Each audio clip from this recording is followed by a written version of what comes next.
What's going on there, YouTubers, gamers and hobbyists? Welcome to this week's episode of P&Q. That's Peter and Questions. Now this is my Q&A series where you get to ask me questions or put comments to me and then I respond the following week. Now you can do this one of four ways. One, you can pop your comment or question down below in the comments section. That's one. Or two, you can email me directly at miniwarzone@gmail.com. I'll put a link in the video description below. That'll give you an anonymous response. I can never say that. No, tell her. I do say it sometimes. That will give you an anonymous response. Every time it comes up, I'm going to say it right this time. An anonymous response where I won't reveal your username or who you are. I'll just read the question or the part of your email that is the question for P&Q, and then I will respond. Free. If you happen to do a video series yourself with a question on it, and I've seen it and picked up the question, or I think it's a question I want to answer, I will answer that here as well. Four, just ask me in person if you see me. Sometimes people meet me and they ask me stuff. From now on, I'll be saying, no, you'll have to wait. Then I say, what time of day is it? You've got the time, mate. I'm sorry, you'll have to wait until next week's episode of P&Q, where I shall answer you fully and with detail. Anyway, enough of that babble. You know the score by now. Tell you what, it's blowing a hoolie out there. It really is. The trees are kind of blowing. That's the smaller ones. They really are. And being so high up here in Plymouth, it really is windy. I went shopping just now, so this is a break in my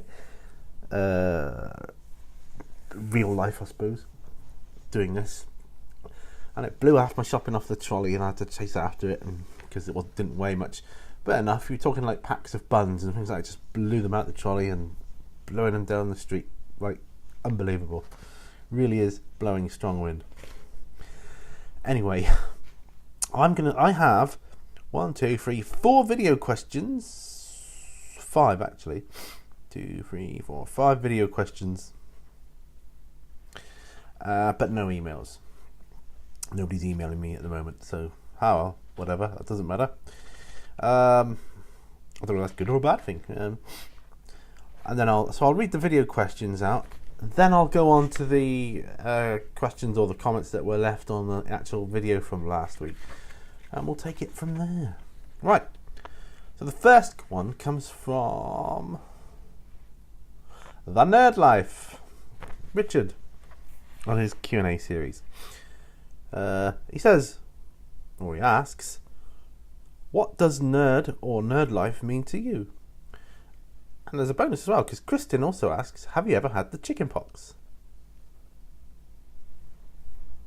What does nerd or nerd life mean to you?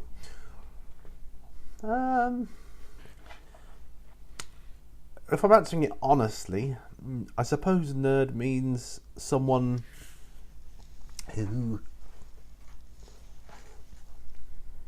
is more insular, prefers likes to research or think about what they say before they say it, and they like things which require a lot of thought and concentration. To me, that's what it means. Nerd life means it means doing an awesome hobby. That's what it means to me. Doing this awesome hobby where I get to hang out in my studio, paint my figures, play some games, sometimes go around to a friend's, sometimes have a friend around here. I just have an awesome time. That's what it means to me. So quality time. Yeah. So have I ever had the chicken pox? Yes, when I was a small boy. And yes, I was a small boy at one stage. Yeah, I had it quite bad, as I remember. I was off school for a couple of weeks with it. I think it was a couple of weeks. I was really poorly, really poorly. So it didn't have anything to do back then other than watch telly. So there was no YouTube or internet back then. And what you were saying about finding it hard to keep up with videos, it is hard to watch everybody's videos. Something like that, though, would have been a blessing for me at the time, where I would have been able to catch up with people's videos. Even Big Mech Dan Skull on his latest 40k video in his series. He was talking about how to balance YouTube life and hobby life. And the only reason I'm bringing this up is because you did mention it on your Q&A episode. You were talking about it. So for me, it's got to the stage now where I'm having to do it. I'm having to kind of rotate it, like go around like through the subscribers, watch, this 5 people I'm subscribed to his videos for a while, then I'll move on to them and so on, and it will come back. And it is hard. It's hard when there's so many awesome channels out there. I have to subscribe to an awesome channel. If I find an awesome channel, I have to subscribe to it. That's just it. Anyway, 2 cracking questions there. I think that enables me to have a sip of my coffee. Because I've earned it, especially today, running after shopping down the street. I don't know, where's it coming to? The next video question comes from Kujahira on his Hira Hobby Sunday. And to be honest, I haven't really paid much. When I watched the video, I haven't given any thought to the question. I just thought, oh yeah, that's a question. But I didn't give it any thought. I just carried on watching, as with all of them. But he said, what is your honest top 5 guilty pleasures in food? That is tricky. I've got one right here. Right here. The Belgian bun. I love Belgian buns. With the icing and the cherry. Just, it's phenomenal. I love that with a cup of coffee. And I'm going to enjoy that later. Before I get stuck into any painting. So that's one. Let me see. I also like peanut butter cookies. Yeah, so that's 2. Crisps. 3.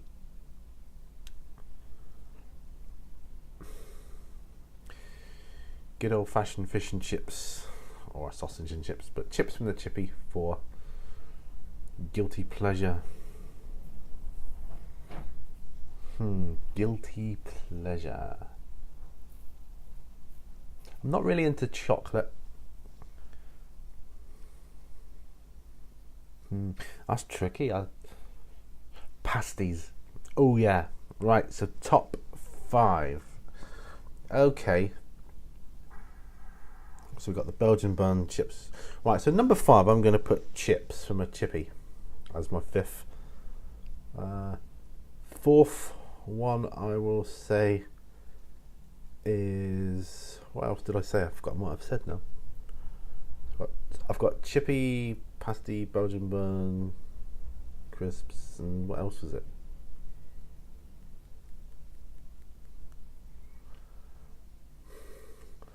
Number 5, chippy. Anyway, number 4.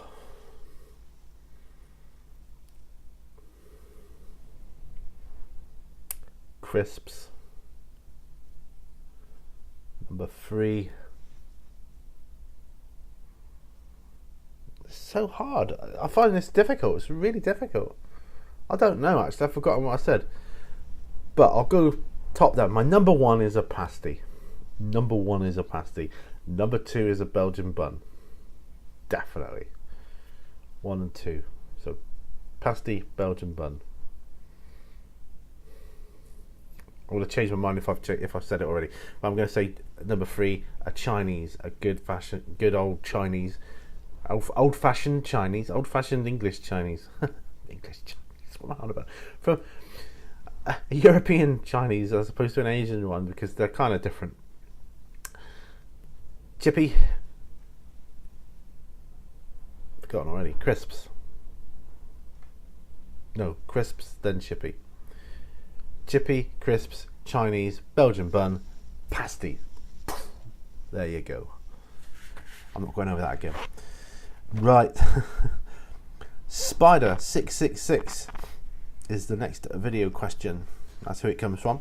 On his chat, a brew and a big black dog. Ali asked, if you're making a cup of tea and you have milk with it, what do you use, a teapot or put the bag in the mug? And do you put the milk in first or after the water? And coffee too. Well, you are talking about normal builder's tea. Normal tea with milk, like a cup of Tetley with milk. That's what you're talking about. In which case, I would just put the bag in the mug, pour the boiling water in first, and then the milk in after. Wait to see if it's strong enough, see if the bag needs squeezing in the mug, and then take the bag out. Stir it up, and we're good to go. I find if I put the milk in first, or what I did when I was a kid, I think, and then or put the bag in, then the milk, and then the water, it doesn't make as strong a cup of tea because the flavour can't get through the bag, the perforations in the bag. So yeah, and you can't control it. And if you've put too much milk in, you've had it. You can't take the milk out again once you've poured the water in. Whereas if you've poured the water in and your tea's brewing, you can put the milk in a little bit at a time, mix it up to see if it's strong enough for you, and do it that way. So that's the way I have that. Now I have many, many different teas, as you may or may not know. If I'm having tea like Earl Grey, herbal teas and things like that, I'll probably have it in a teapot because there's no milk with that. I'll brew it in a teapot and then I'll pour it. Sometimes, on the odd occasion, I will have a herbal tea in a bag, and I'll just put it in the cup, pour the water on. So I usually leave the bag in the cup when I'm drinking those, though, because I just love the strong flavour of the teas, and that's how I do it. That's how I make what I think is a proper cup of tea. And when it comes to coffee, I make it the same way. I put the coffee in. If I make it up for someone else, and then the boiling water, and then the milk after, because that way I can gauge how strong their coffee is. If I put the milk in first, I've lost control of how strong the coffee's going to be. It's going to be as strong as the amount of milk I've put in, so I tend not to do that. But yeah, great question. Talking of coffee, I'm going to have another sip. I don't know if you can hear that wind. It's just incredibly strong out there. Anyway, let's go on. Video question number 4. 1, 2, 3, 4. It comes from TLR Wargaming, the Lone Ranger. I do a Wolf Brother mythos there. I have to say the Lone Ranger after TLR Wargaming. Lone Ranger asks, on his Asking My Audience video, he says, do you think that... I think I've typed this out wrong.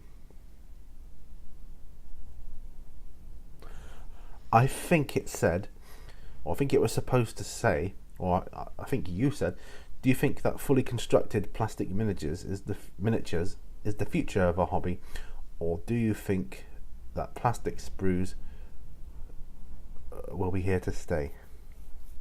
And you talked about games like Zombicide, X-Wing, and Alien vs Predator, things of that ilk, where you get the miniatures and they're all in one, and you can get them in like Guild Ball and games like that. Yes, do I think they are the future of our hobby? No, I don't think they're the future of our hobby. I just think they're one aspect of our hobby. I think that the sprues will be here to stay. I do. They certainly offer more conversion opportunities, and putting them together, I like putting them together. For me, that's a part of the hobby. So I would not want that taken away from me. It's true, I do buy miniatures that are fully constructed. Some miniature companies, particularly the metal ones, you've got no choice. They are fully built already, and so you've got no choice. And I believe, though I don't know, but ones like this guy, my Tarzan figure, he was given to me by my friend Ralph, but I've seen him on the Wargames Foundry website. I believe he comes all in one. It's just a metal figure, and like a lot of the historical lines do, they do that. And I've got these metal figures here, like these two policemen from the Batman Miniatures game. They're metal, but I had to put them together. That When it comes to metal figures, I actually wish they were all in one, but you know, you can do a bit of conversion sometimes here and there with it. But when it comes to things like Games Workshop stuff, I prefer the fact that they're on sprues. Now that said, I have tried other manufacturers' plastic sprue kits, and I'm not as impressed. I would like, for instance, for me, the Warlord Games miniatures they produce for like their bolt action and so on. I wish they were multi-part plastic kits on a sprue. No, I wish they. Sorry, my brain thought's not quite with it today. I've had a hectic day. I wish they were all-in-one metal miniatures or whatever, or plastic. I don't care, but I wish they were all-in-ones. I do. I really do. Because they haven't quite got it right with their plastic sprues, I don't think. And I've heard, I don't know firsthand, so this is kind of secondhand. I've heard that their samurai game suffers from the same affliction. It's just way too finicky to put the little bits on. And God, can you hear that wind? That is insane. Anyway, I believe that's probably one reason why Games Workshop went with like the hero scale, which is obviously not true scale, with their miniatures easier to put together and enjoyable to put together.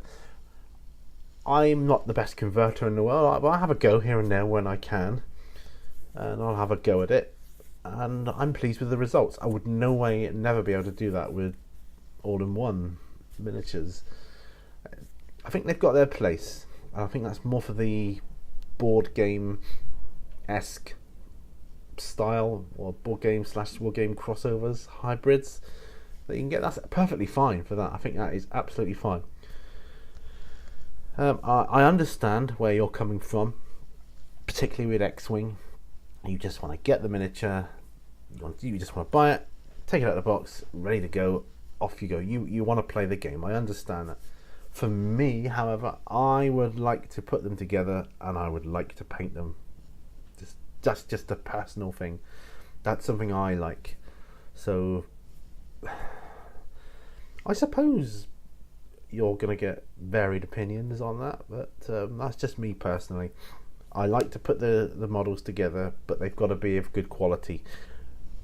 I find it like purgatory having to put together a really bad plastic kit.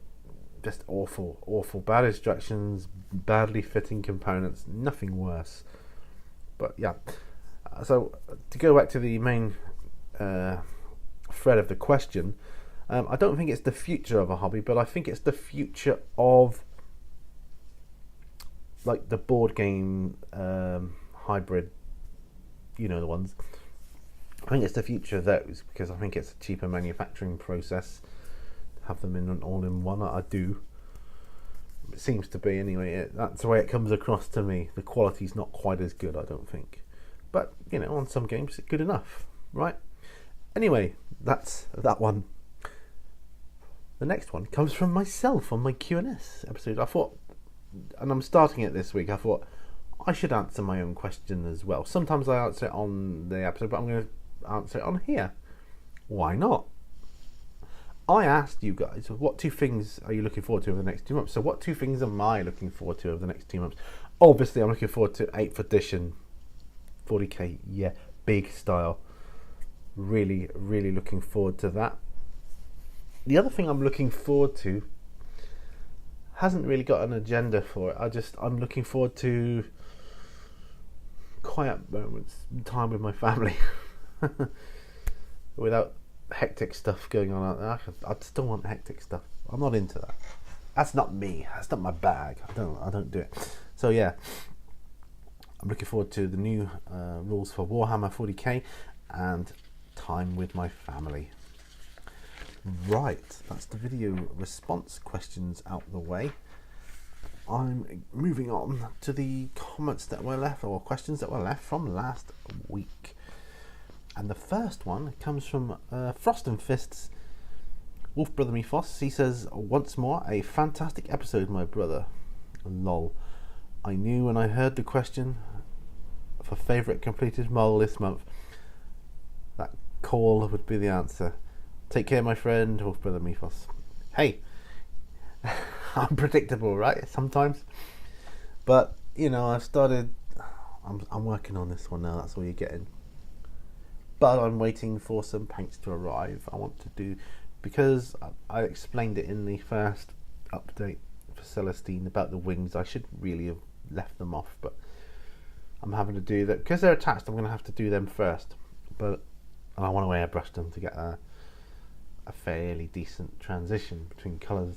I like that. I haven't got any yellow. Well, I've got one yellow for airbrushing, but it's kind of really, really bright luminous yellow. That's not what I want for my wings. So yeah, so I've got that I'm waiting for before I can continue with that. Anyway, thank you for your comment. Idic Beer 40k is next. He says, great video, enjoyed that. What do you think of videos that have music in the background? Personally, I find it distracting even if the sound level is low. I agree with you to a certain extent. Depends on the video for me. I do find it distracting in some videos. And to be honest, some videos I like to have music on, particularly if there's no talking. But I like a little bit of music in the background, very, very, very low on a battle report. I do like that. On Q&As and things like this, I do prefer without music in the background. That's just me. It is quite distracting. I'm like you. I do tend to listen to the music more than think, what did he just say? But yeah, that was a good question. So yeah, depends on the video. It really does. And in our niche, we have a lot of different types of videos, I'm guessing. Okay, thanks for that. Blackjack Legacy is next. Okay. It says, so as I'm a new subscriber to your channel, my question is, what was your motivation to start your YouTube channel? Keep up the great work. Well, I guess it's been a while since I've spoken about that. That is a question that comes up from time to time, and I do believe it was my first ever P&Q question that I put to myself, or the origins of Mini Warzone. Motivation to start my YouTube channel. Wow. I need to take you back a few years now, or more than a few years. It was like another lifetime now. Completely different lifestyle. I was working in a job at a well-known communications company. Sorry, I'll say it, Royal Mail. I was working for Royal Mail. Anyway, one day I woke up. You know when you wake up sometimes and your foot's gone to sleep or your leg's gone to sleep because you've been leaning on it funny, and you have to kind of get your feeling back in your limb. I woke up one day with that, and it's going all down my leg to my foot. And I thought, oh, so I let down a bit. It's early morning, so it was early start, and I'm rubbing my leg off. Pins and needles is really. I must have really slept funny on my leg last night. And it didn't go away. And I thought, oh, what's going on there? So I obviously went to work and carried on. I made a doctor's appointment after a few days when it still hadn't subsided, and I'm starting to get worried now. And my doctor initially thought it was sciatica or something like that, like a trapped nerve in my back. So I had some treatments for that, medication or whatever. Nothing was working. The tingling in my leg, and I noticed like a problem with my left eye, and some tingling in my fingers, and I'm thinking, what's going on? And is it related? So obviously I'm back and to and fro from my doctors, So I'm sent off for more tests, and over a period of, I'm going to put a figure on it, I want to say 3 months, could be longer, I don't think it was less. I had a load of different various tests, MRI scans, and a lumbar puncture. If you don't know what that is, anyone, it's where they stick a needle in the bottom of your spine, draw out the spinal fluid, and look for whatever they're looking for. And that was the final test, which concluded when I went to see the specialist. He said, "That's it. You can. It's confirmed. You have MS." And I thought, I've heard of this. What's that? What's it again? He said, "That's multiple sclerosis." He said, now, he said a few other things. He said a lot actually, but he said, "Anything I say now, you're not going to remember. You've had a." I said, "Well, what do I need to, get rid of it, cure it?" And he said, I'm sorry to have to tell you, there is no cure at the present. There is no cure." That's when my eyes must have glazed, and he said, "There's no point in me talking to you anymore. You need to absorb that, and I'll book an appointment to see an MS nurse to kind of let you know what's going to go on, what's going to happen to you, and what the deal is." And it took me, I suppose not too long. It took me a couple of weeks to get my head around it, I suppose. I had a lot of research to do, and I was given a lot of information. I thought, okay, what is MS and what's it? As far as the tingling goes, I've still got it to this day, and it's just something I don't pay any attention to now. But there's lots of things going on, and they were looking for it. For anyone that doesn't know what MS is, it's essentially where your immune system is attacking the myelin sheath, which wraps around the nerve endings in your spine and brain. So it can literally affect any part of your daily life. It could turn you blind, it could turn you deaf, it could make you off balance, seem like you're drunk. One of the common factors that many MS patients have, or MS people, sufferers have, is chronic fatigue. Now that is probably the most debilitating symptom of the lot. Anyway, to cut a long story short, I won't go into that too much. I have I talk about that on other channel and different things, so I don't want to bore you. So I've got this condition, MS.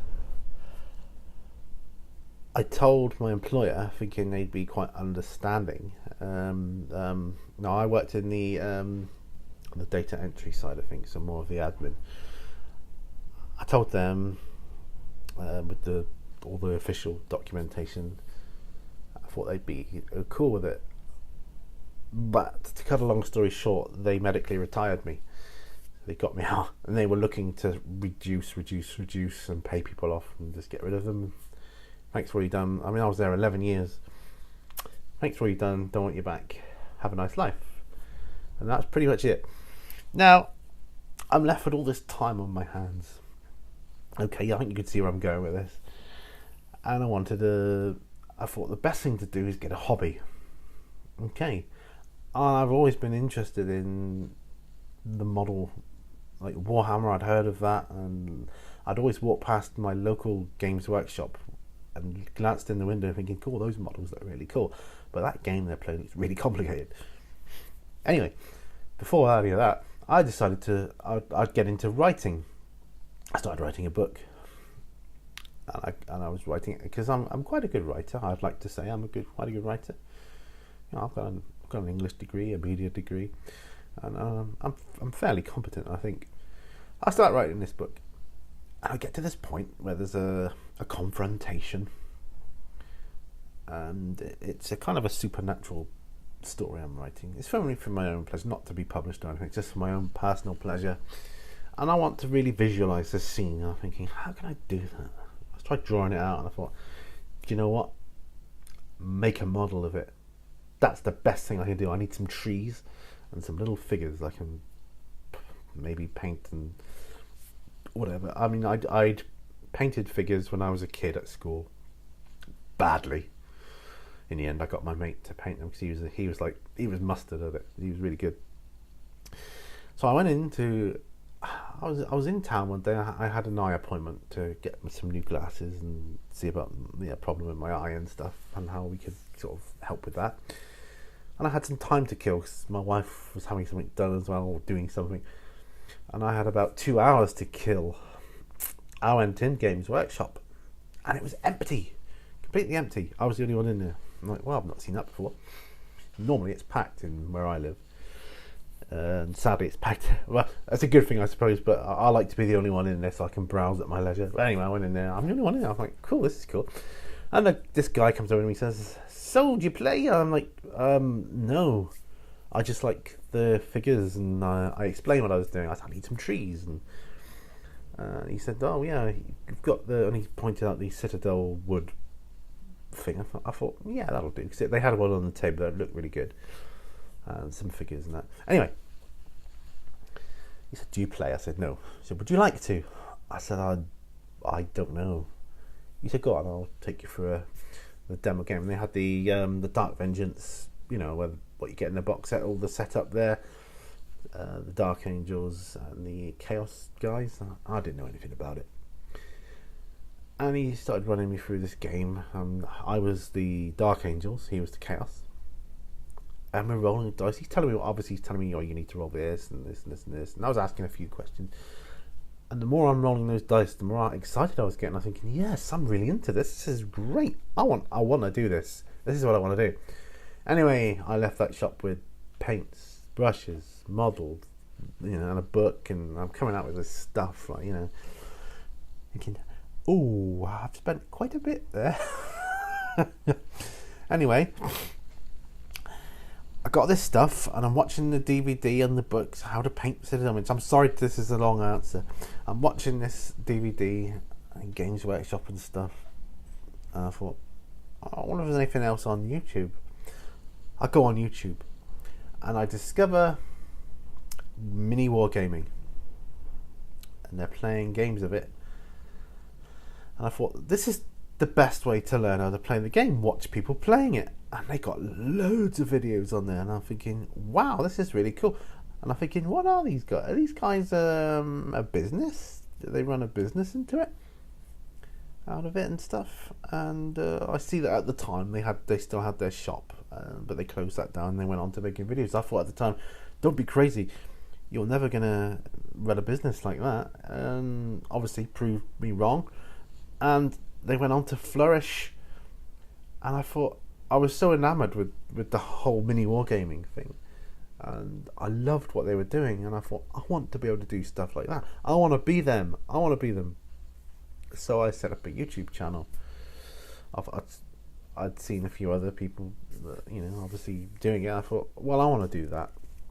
I don't know what the heck I'm doing, but jump in at the deep end, and I've never looked back. I started off with a P&Q, and yeah, here we go.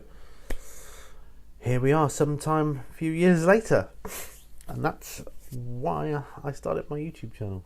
I could have answered that in one sentence, I suppose, but I wanted to put it out there because I get new subscribers, and I guess they'd be curious as to what's going on and stuff. And yeah, this is what I do now.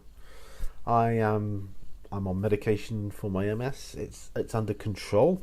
I do get periods where it hits me quite bad. But, you know, I do alright for the most part. I do alright. The one thing it has given me, which I never had before, is plenty of time to do it. Not this week, but it's given me plenty of time to do it. So I'm dedicating the rest of my life to doing this as my hobby. And I want to do the best I can and make the best videos I can for you guys. Anyway, enough said. Hope that answered your question to your satisfaction. Blackjack Legacy is a great question. Thank you. Okay, let's move on. Super Wargamer is next. Says If you could tame a Tyranid and have it as a pet, what would you pick and why? What a great question. The answer to me was obvious. I'd pick a Ripper, because even they would be quite big and unruly, I would imagine. I could probably teach it a few tricks and hopefully get it to retrieve my mail in a better fashion than my dogs currently do. Probably wouldn't. Probably have the same result, just shred it to bits and eat it. But hey, you wouldn't have any leftovers, would you? At meal times with a Ripper, you just eat it and consume it all life. Cool. So I would choose a Ripper, because I'm guessing that, you know, they'd be quite big anyway. Even a little Ripper. Anything else would just be dangerous, wouldn't it? Like a Homogant with, you know, he'd be massive compared to me. But a Ripper I could probably deal with on a chain and take it out for a walk or whatever. Or it would take me, I don't know which. But yeah, a Ripper. Tyranid Ripper. Just the one, not a swarm. Thank you for that question. Shadowcat says, what music do you listen to? I listen to rock or audio dramas to relax me as I paint. Also, what was the last movie you watched on the big screen? Live long and prosper. But it wasn't Star Trek. Last movie I watched on the big screen was Rogue One last Christmas. Yeah, Rogue One was the last film I watched in the cinema. It's got to take a really, really good film to get me out to go to the cinema these days with the price of it and everything. It's got to be a really good movie. And I felt that Rogue One would be that movie, and I wasn't disappointed. I thought it was awesome film. As for what music I listen to all sorts. Having been in many rock bands, now I'm in a duet. A duo rather. A duet. I'm in a duet. I am in a duo, and we do duets. That's what I meant. Must be having a bad day. But I've been in rock bands in the past. I don't listen to music when I'm painting or hobbying. I prefer to watch YouTube videos. That's what I do. So the chances are I'm watching you guys do whatever on your videos when I'm painting or something. That's why I like the longer videos, so that I don't know, I've got to keep touching the keyboard and stuff to change the video over or whatever. But I used to listen to a lot of audiobooks when I was working for Royal Mail, and I used to enjoy that. But no, I tend not to do that now. Yeah, so that's it. And the last question, that was a good question though, by the way, very good question. It comes from Green Stuff Games. It says, great video. So I've got a question for you. I know you like 40k and the Batman game, but do you play anything else? Are you thinking of playing more Warhammer historical games, maybe a bit more naval warfare in the Age of Sail with your mate Ralph? What other games do I play? Oh, I played, obviously not all at once, and in no particular order. We've got obviously Warhammer 40k, Batman, Ronin, War Machine, Hordes. Will be the DC Miniatures game and Marvel as well when I get the more stuff for that. Jugular is another one I play and have played. Black Powder Rules. I've only played American Civil War with those though. Thinking.